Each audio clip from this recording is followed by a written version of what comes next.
Hey everyone, welcome back to Political Sideline. Today we're talking about one of the most crucial parts of our democracy, how votes are counted across different states. Now, if you think that the vote counting process is the same everywhere, think again. Each state has its own way of doing things, from the technology used to the timeline followed. So let's break it down and see how votes really get counted. To start, let's look at the basic steps that every vote goes through. Once you cast your ballot, whether it's in person, by mail, or by dropping it in a secure ballot box, your vote joins thousands or even millions waiting to be counted. But before they can actually tally those votes, there are a few crucial steps. First, all ballots are collected. Then they go through a verification process to ensure they're valid.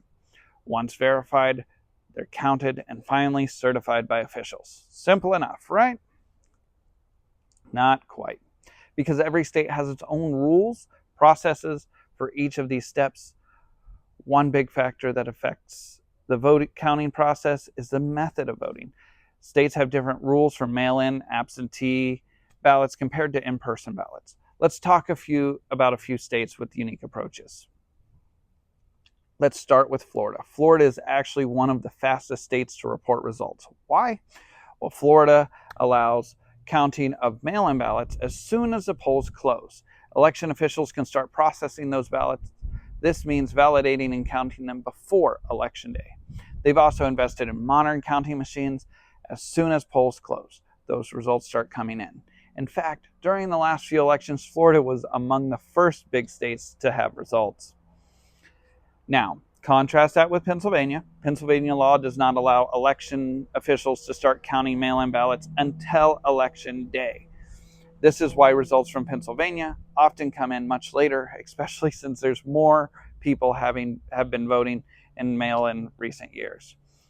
Counting ballots on the same day means a lot of manual work at once, leading to a delay, especially in tight races. California is another interesting case. California has a huge population, so the process can take longer. Plus, California law allows ballots that are postmarked on Election Day to be counted even if they arrive up to 7 days later. This means final counts can take a while, especially when you consider how many people vote by mail in California. California uses high-tech sorting machines, scanners, but due to those size of the state, extra days for mail-in ballots, the process naturally takes longer. This is why you might see California's final numbers come in days, sometimes even weeks after the election. So, what are some other reasons for the difference in vote counting speed? Well, mainly it comes down to three factors: laws around ballot processing, technology, and staffing. As we've seen, laws can make a big difference. In states like North Carolina and Arizona, officials are allowed to start verifying and counting mail-in ballots before Election Day. But in other states like Michigan and Wisconsin, they have to wait until Election Day.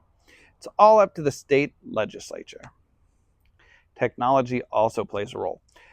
States with modern counting machines like optical scanners and high-speed ballot sorters tend to count faster. Some smaller states might still be using older equipment, which can slow things down. Finally, staffing. Larger states or those with a lot of mail-in ballots often need more workers to help count ballots.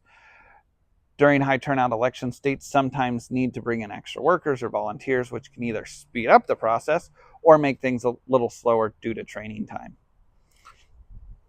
Now I know what you're thinking. How do states make sure that every vote is counted accurately and securely? Each state has robust measures in place to ensure that all votes are legitimate and that they are counted fairly. One example is chain of custody. Every ballot has to be tracked so officials know exactly where it's been since you cast it. In states like Georgia and Arizona, there are also signature verification checks for mail-in ballots. Audits are another layer of security. Many states conduct audits before certifying results to make sure everything matches up. So what happens if the race is too close? That's where recounts come in. Each state has its own rule about recounts. Some states like Florida automatically trigger a recount if the margin is less than 0.5%. In other states, candidates can request a recount, but they might have to cover the costs unless the margin is extremely close. Recounts ensure that every single vote is counted accurately, and while they might delay results, They're an important part of election transparency. So, now, why does all this matter?